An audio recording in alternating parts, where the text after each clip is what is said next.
Is the festival too long? Well, in my personal opinion, no, but I got three little kids and they just love going to it. Yeah, The everyone actual does. celebration of the Cherry Festival is 8 days.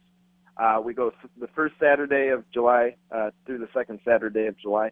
This year, special occasion, the 4th of July falls on Friday, just prior to the festival. Yeah. So what better way to celebrate our nation's independence than to, turn on the Midway, turn on the food court, farm market, and beer tent and help celebrate. The really cool thing about it is the proceeds from that day will go to support the funding for the future fireworks shows over at Western Traverse Bay and Traverse City. So it's all for the right reasons. We're doing good things for the community and helping to celebrate our nation's independence. Well, it's like Herman Wouk wrote, don't stop the carnival. But 17 days, when that's misleading because that includes the setup and the teardown?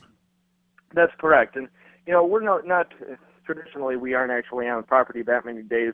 We build in some buffers in case of weather issues, but no, I don't anticipate we'll actually be on property for that many days. But it does take quite a bit of time to set up a miniature city right there on the open space park in Traverse City. We're a $2 million festival. We've got 150 events. Most of them are free to the public. It takes a long time to set that up. It's all volunteer driven.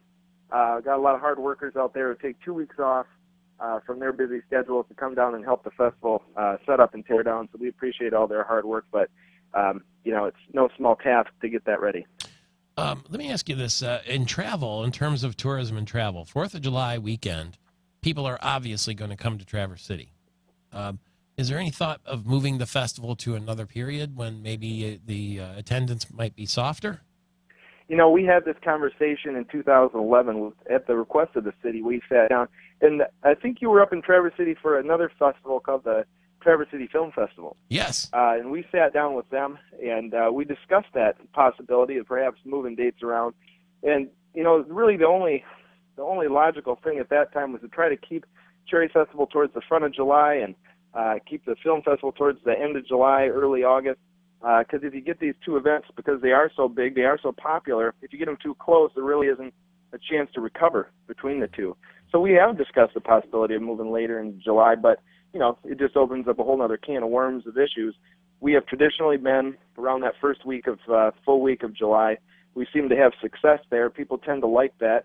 Hard to predict when the cherry crop actually is going to come in this region nowadays, but it tends to fall pretty close to when we start our first harvesting of sweet cherries, which people like to buy as they walk into the property. But we're always open to the conversation, but with 150 events, a lot of smaller festivals around the region that we don't want to roll over on top of. We're very sensitive to all the issues before you just make a snap decision to move the dates. Well, a lot of people would say if it isn't broken, don't fix it. But some of these commissioners think that the park is tied up for too long.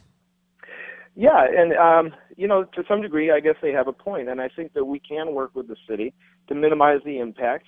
Like I said, we're not actually on the property for 17 days. It's kind of a protection period, and it doesn't define clearly where and how we're operating on the open space park. So we'll work with them to better define what the terms are. But like I said, it takes quite a while to set up all those tents, run electrical, water, lights throughout the property, and then we tear it all down in one day. We just like to give ourselves a couple days to rake and clean the property and try to get it back to what it looked like prior to us taking it. We want to leave it looking better than we left it, than the way we took it. Yeah, we hosted our show live from the Grand Traverse Pie Company stand at the Cherry Festival a couple of years ago, and then last year we were at the Film Festival when we broadcast from the Blue Cross Blue Shield of Michigan headquarters there. Susan Wilcox Olson says there's lots of great things to know about this year's festival. Can you give us some highlights? Oh, yeah, it's a great year. The Blue Angels are coming back. The U.S. Navy Blue Angels will perform on opening weekend. Their practice show is actually on the 4th of July, which is the full show. So that's going to be an amazing attraction. They'll perform on Saturday the 5th and Sunday the 6th. We've got a number of really amazing food events, some new food events you might be interested in. Opening weekend, 4th of July at the Haggerty Center, home of our Culinary Institute here in northern Michigan. We've got the Great American Picnic. On Saturday, we've got Blues, Brews, and Barbecues. Blues meaning Blue Angels, which is really cool because you have a guaranteed parking spot, bathrooms, air conditioning at the Haggerty Center. You can watch the air show right from there.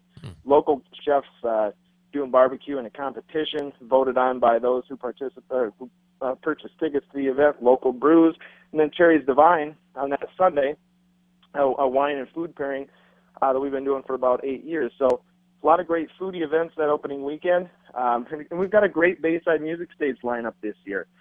Collective Soul is coming, Gin Blossoms. We've got George Thorogood, Tommy James and the Shondells. We've got a wide variety of musicians over the 8-day period. So a lot to look forward to, a lot to come up to Traverse City for that first week of July. Tony Cuthbert, how many days till the festival begins? 52 days. Cannot wait. And some of those great bands presented by Blue Cross Blue Shield of Michigan and Meyer Festival of Races has a 5K. What is the web address for people who want to plan ahead, including me? Get on cherryfestival.org. You can purchase tickets there, set your schedule, figure out what you want to do. Fun for the whole family. Our motto is Generations of Fun. We hope to see everybody in Traverse City this summer to celebrate with us.